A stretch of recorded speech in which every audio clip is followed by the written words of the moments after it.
But I'm gonna say this though. I went to Facebook jail.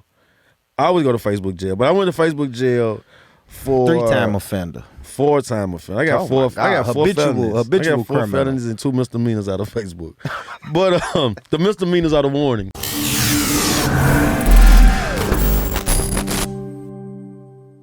I'm on the Fanta sipping Tropicana, twisted in the phantom, hidden by the tents. Best watch your mannerism in Atlanta, slipping no banana peeling incident. Chasing that bag still out in Nashville till I'm putting up houses for rent. Y'all talking trash still, y'all some gag reels while I'm making that bag make sense. Jill is the lick, big cider on the shit, 100 proof dropping hits. I'm in this bitch, turn it, get it lit. Money hungry, popping shit. Hey, yo, what's up, man? This your boy, Lano XL, Mr. 18 Pockets. And it is me. It's your boy, Mr. McGee, Boopy, a.k.a. Born Rich, man. We are in the building. That's my homeboy. That's my best friend. Man, you know what it is right now, man. That's my best friend. Man. It's another episode of the Born Rich Club podcast. Like I always say, man, thank y'all for tuning in, tapping in, and for supporting. Y'all ain't got to support. Y'all could be doing something else with who knows what, with who knows who. You could be watching those other big boy podcasts, but you rather watch us. Thank you. I love you. There you go. What? Just say a name. Give me a name. What's the big boy podcast since you said what's the name? Drink Champs. Who? Drink Champs. The Drink Champs? Shout out to them. But they ain't fucking with them. But all right. But anyway, how you been doing, brother? I have been doing excellent. I feel like an ex-NBA player that retired when he's supposed to. Antoine Walker. I do not. You do. Antoine a nigga Walker who blew his money. Yeah, I didn't blow my money. So that's why I said I feel like an ex-NBA player that retired when he right at that moment say, you know what? I'm done. I saved my money saved good. Muggsy Bogues. No, you right. You remind me Jordan. I'm gonna go with Michael Jordan. Oh, okay. Yeah, I don't know what you keep saying. This guy's crazy. I didn't think you wanted to go for the upper Why echelon. not? I thought you was gonna say just. That's the problem with people. No, the problem with people is they should always go to the upper. Yeah, but if an ex-NBA player, it's like Michael Jordan is so much bigger than that, though, brother. No, he's an ex-NBA player that's retired right. That's how I feel. They didn't retire right with his money. With his money, yes. That's what I'm talking about. If we talking basketball, I'm talking about money. I'm not talking about. If we were talking basketball, Michael Jordan went a year too late, right? Well, we can agree with that. He didn't go like Muhammad and Mike Tyson. He shouldn't have never been a Wizards, Michael Jordan. I think he did that more because when he invested and then he had Hamilton over there with him. Like he put somebody over there with him. He said Rip Hamilton. He tried to. It was somebody that was. He put Rip Hamilton under the Jordan brand. Yeah, he tried to do all that. So it's for tickets. It was for tickets. There you go. Michael Jordan did that for tickets, but he wasn't a sorry Michael Jordan because I just looked at something when he played for the Wizards and he scored 52 points when he played for the Wizards. So you feeling like today? You woke up this morning and said, "I feel like Wizards MJ." Wizards MJ wasn't bad because listen, we got to see good MJ. Absolutely. So when you saw that MJ, you was like, the same way you saw Tom Brady. Now you like Tom Brady, give it up. Yeah. But Tom Brady 2 years ago just won a Super Bowl. That's a fact. So that's why I said that. I've actually, when I say how I feel, y'all, and I put myself in these categories, is because these people are, one time I said I feel like Little Baby's role manager. Can anybody picture Little Baby role manager? It sounds like a hectic job, right? We know he's on the road. Money. Like I said, listen, money. Yeah. Yeah, but the job. Little Baby, I don't care about the job. It's my passion. Listen, 200. Little Baby say he get 200,000 a show. Can you imagine what the percentage is for the tour manager, for the role manager? It's a nice one. Exactly. It's a nice one. But it's a nice one. Yes. So look what I'm noticing now, Lano. All right, man. Talk to me. I'm actually right now live on my phone, right? Going through your Facebook, right? I realized that you was they had locked you up, put you in Facebook jail. They did. You made bond. Always. Right? Always. Went to trial, beat it. Took that shit to trial. Yeah, I mean, Johnny Cochran. Took that shit to trial, Johnny Cochran, grandson on the Facebook case. But you out of Facebook jail, brother. How does it feel? Out of Facebook jail, out of real life jail. Everything. Right? How does it feel? It feels wonderful. It just, you can just. Facebook fuck with me too much. Yeah. Now I just got to do emojis, but Mark, stop. Stop, Mark. I agree. Fuck with me, Mark. I agree. Fuck with me instead of being hard on me. But I'm going to say this, though. I went to Facebook jail. I always go to Facebook jail, but I went to Facebook jail for 3-time offender. 4-time offender. I got four felonies. Habitual criminal. felonies and 2 misdemeanors out of Facebook.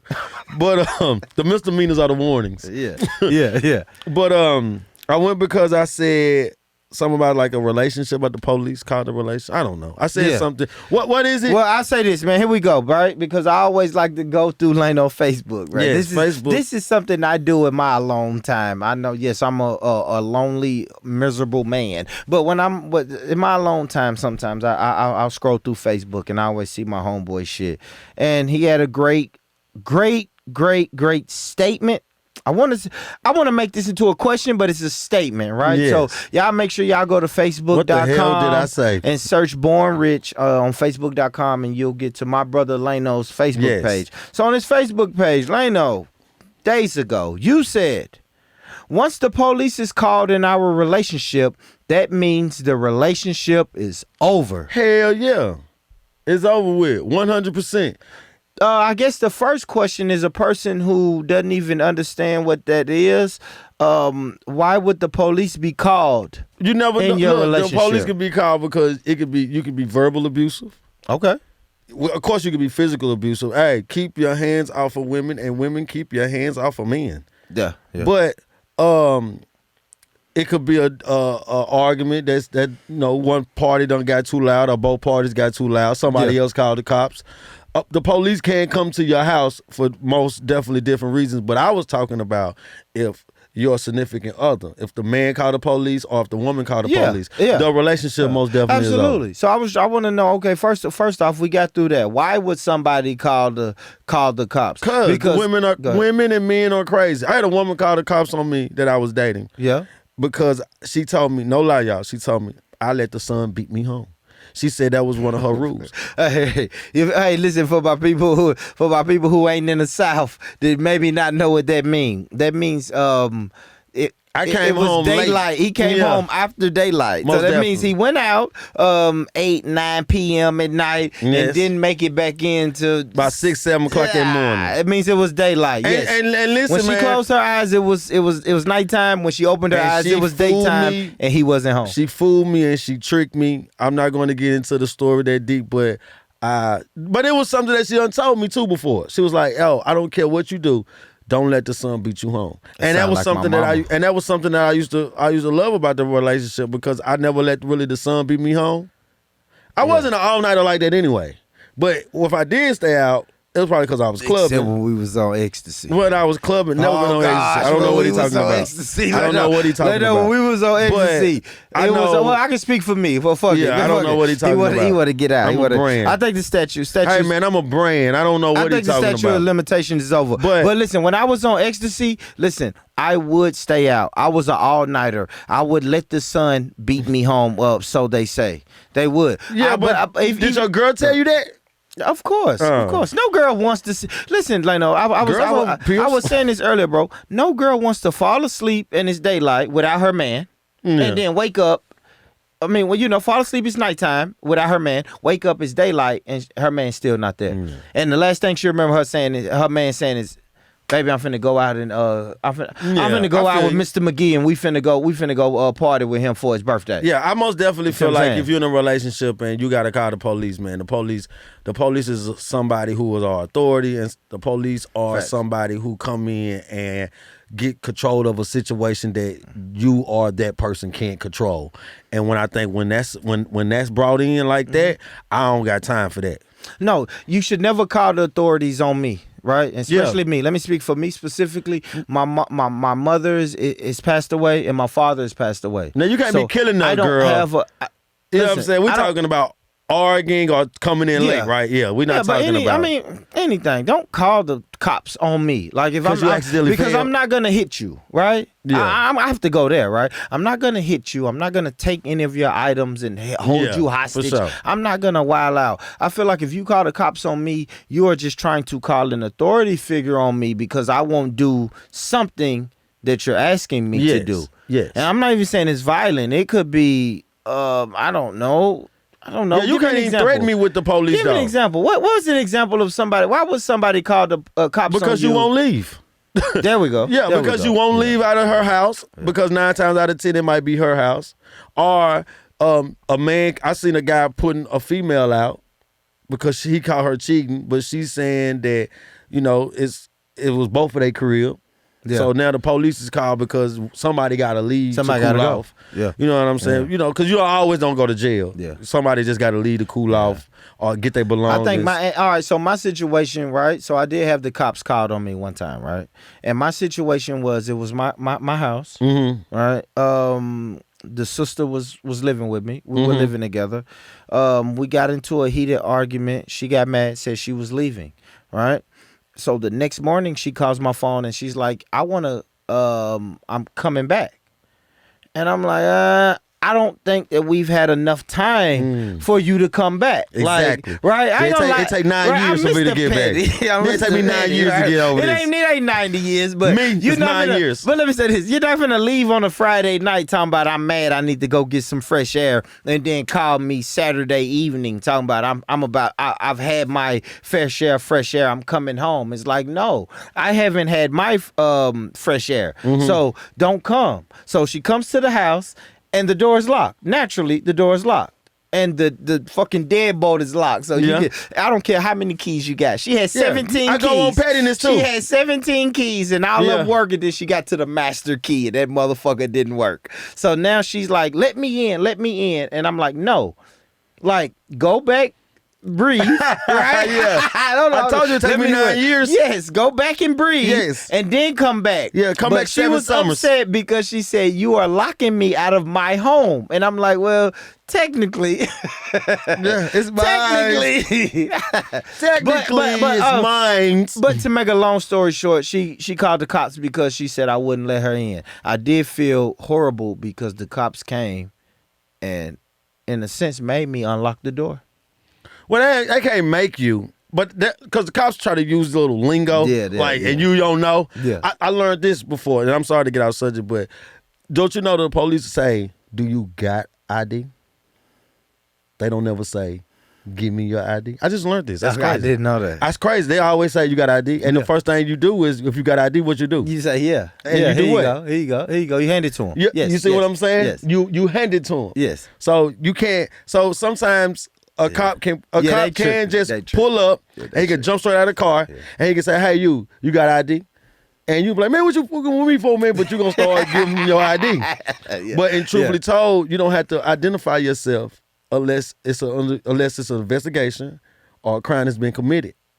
You know what I'm saying? Like, you heard that, man. You hear that legal advice. Yeah, these are legal crazy advice things that from my resident lawyer. These are crazy things that I'm learning. But go to back what you were just saying. Yeah.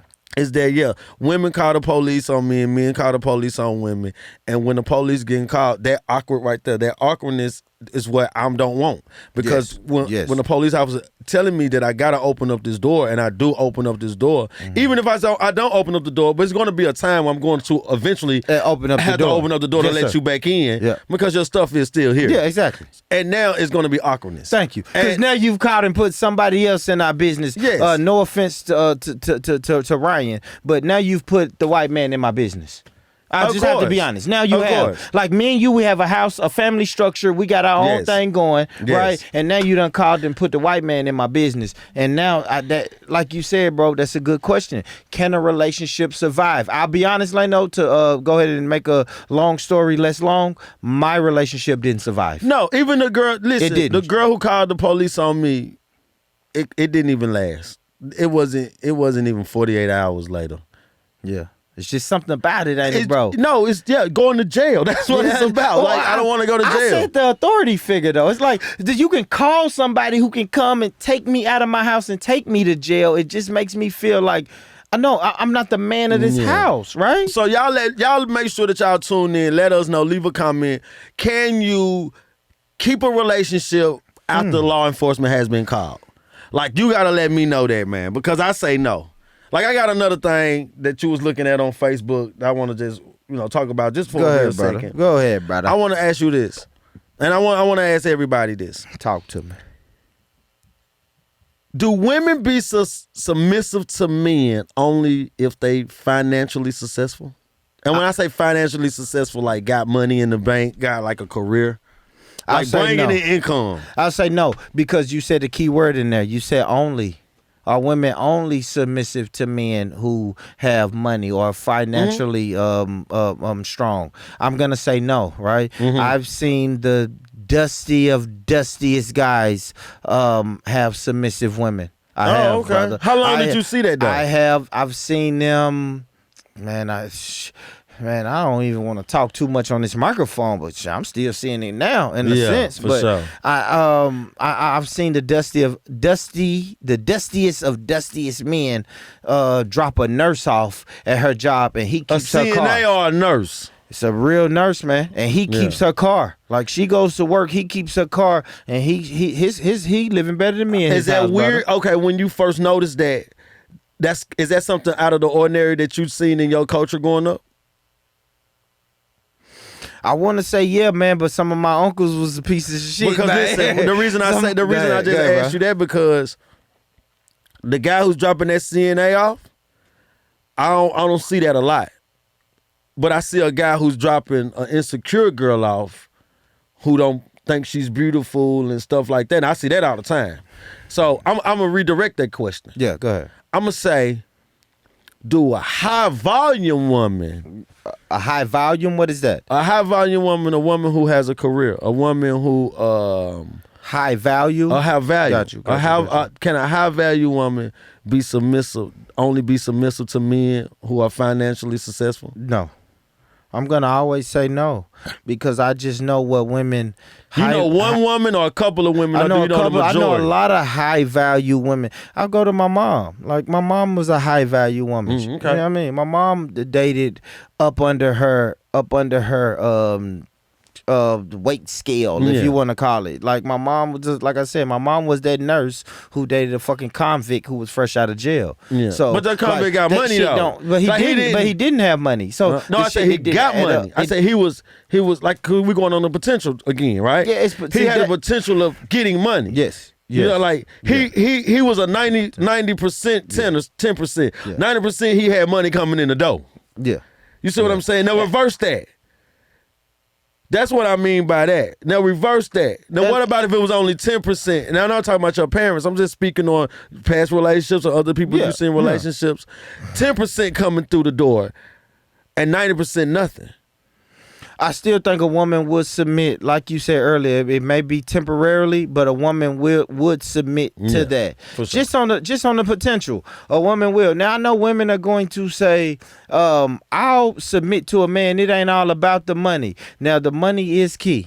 Don't get me wrong. You gotta have that. The money is key. Do you gotta have that though? You don't have to. You don't have to have it, but it really helps. It's easier for that woman to be submissive. So 12 months out of a year, how many months do he need to have the money? Maybe 4. He gotta be able to look out for himself. I'm gonna say I totally disagree. I feel like a lot of women. I feel like social media has played a crazy part in picking and choosing your relationships and how your relationship's going to go. That's why it's a thing called relationship goals. Yeah. I just feel like you do got to have something going on now to be respected in a relationship for a woman to be submissive. Because now if you talk about 50-50, she's going to say, well, he going to cook and clean too? Well, he gonna do this too? You see what I'm saying? So everything is traditional. It's not traditional anymore. It's only gonna be traditional on one side. I can say, hey, I'm the man, but then you can also say, hey, I'm the female. So it's just gonna be different. Just talk. But I do like that you have seen women do be submissive to men who ain't shit. Hell yeah, they are. Like, I think women talk a lot. Women talk a good game and say, I'm just gonna be submissive to this man. And then women also talk and say the opposite. Well, a man don't have to have money for me to be submissive. Man, listen, man, women don't know. It's humans, not, let me not say women. Yeah. Humans are all over the place, man. They can submit to a man with money. They will also submit, even the quote unquote gold diggers who say I'm only submitting to men with money. They'll submit to a nothing ass nigga for 6-7 months. For sure. And just to ride it out, just the thought of that man being a breadwinner is hard. And that's beautiful. That's a beautiful thing. I would fuck with Halle Berry on the strength of this is Halle Berry. She could be a horrible person, but I'm gonna fuck with her on the strength of I've seen Halle Berry. She's beautiful. But Halle Berry get an expiration date too. Man, I fuck with Precious, man.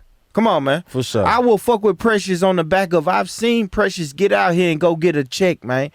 Even if Precious ain't working, if Precious ain't in no movies right now, I will fuck with Precious on the fact of I seen you in that movie. But that's why people mess with people, though. That's why men mess with women and women mess with men, because they see the potential and they see what you're doing. They see what you're capable of doing, but you have an expiration of that. Yes, I saw that you was in movies. That's why I'm finna talk to you. But if I look up and I'm noticing that you on Tuble now, I'm like, hold on now, you still doing movies, you still doing movies, we still going. But the coins ain't, but anyway, man. But anyway, something what you was just talking about, that was my mushy moment. And y'all already know how we like to do our mushy moments. We love to do our mushy moments. We like to give our flowers and we like to just let people know and give our credit, right? And so what's the intro like that? This is our mushy moments where we go, mushy moments. I gotta get our audio right there so we can make sure that we get that on point. Yeah. But my mushy moment is to all of the single men, single women who are parents. Okay. That's who I am giving my mushy moment to. Listen, it may look hard, it may seem hard. You probably don't understand how you doing it. You just waking up and you're going and you're going and you're going. Listen, God see you. Your action, your potential, everything that you are putting inside of you to wake up every morning, to make sure that you feed those kids, you pay those bills, and you're doing it by yourself. Because it's a lot of single fathers who don't get the recognition and the credit. So I'm giving that credit to those fathers, and it's a lot of single mothers who look at Facebook, Instagram, Twitter, Snapchat, all of these social media platforms, and they see these women with these BBLs. They see these women with the women got their body done, living a lavish lifestyle, and they thinking that they probably not attractive. Or they thinking that, no, I'm raising a child. Don't no man want to be with a woman that's raising a child. They want to be with a model. Listen, that is a lie. I'm going to tell you that right now. So that's my mushy moment, is to the single mothers, to the single fathers. Listen, man, keep pushing, keep going strong, keep doing what you're doing. Most definitely, God see you, man. Big facts. I piggyback off what my brother said, man. Listen, me being a single father, I know what it is, man. Listen, man, we work hard. I'm gonna say this. Shout out to you, Lino, bro. But I'll say this, and I'm not speaking for all single fathers, but I say this on my behalf. Yes. I don't want a mushy moment. I don't want my flowers. I feel like I am a man, a grown ass man that was only doing what I supposed to do. Yes. But I'm in it, right? I'm in it as a single father. So I do respect my brother for saying, listen, me not being a single father, I can sit back and salute that. Me being in it and being an actual single father, it's just a regular Monday morning, Tuesday morning, Wednesday morning, bro. Because I got hell with my child. Yeah, exactly. And I don't look at it as like a superhero thing. But it is to me. I salute my brothers who look at me, and I ain't gonna lie. I'm not even saying that I shit on the compliments. I take them, right? I'm a guy who love compliments. So I take them, and I appreciate you, Leno. But as a single father, man, I'm gonna keep grinding. I'm gonna keep waking up every day, just living. It's that's my how you supposed embodiment. to do it. That's how you supposed to do it. Yes, man. But salute to that, and I'm gonna send I guess my mushy moment can be for the single fathers. Yeah. Salute to us, man. We do work hard. We work hard, man. We do, because we know a lot of fathers just said fuck it and dipped out. Yes. They fled. But we said we're gonna stay here. This is our job. This is what we signed up for, and we thugged it out, man. Yes, so salute to the single fathers, the single mothers. Go ahead, bro. Sidebar. If you wasn't in your child's life at first, it's okay you fucked up. Listen, man, it's okay. Start now. Go get it right. Don't say, you know what, fuck it, man. She's not fucking with me because I missed a year, 2 years, or whatever. Start right now. Go get it right. Go get it right now. So that's our mushy moment. Do it now. Don't wait. Not now. Right now. Do it now. It don't gotta be with money. Make a phone call and say, yo, I fucked up. Take accountability first. Yo, I fucked up. listen, I got a job or I'm going to start doing this, and just be about what you say you about. That's the side note to the guys who got babies and they ain't taking care of them. Side note to the women who got babies and not taking care of them. Brothers, go get your babies, man. Sisters and brothers, go get your baby. Absolutely. But this is your boy Lano XL. This is another edition of Born Rich Club Podcast. It's another one. We did it, baby. And this your homeboy, Mr. McGee. Listen, if nobody told you today that they love you, let me be the first one to tell you that I love you, I love you, I love you. Peace. And this your boy Lano XL. Y'all already know what I'm going to say, man. Get money, stay true, get money. Peace. Yes, sir.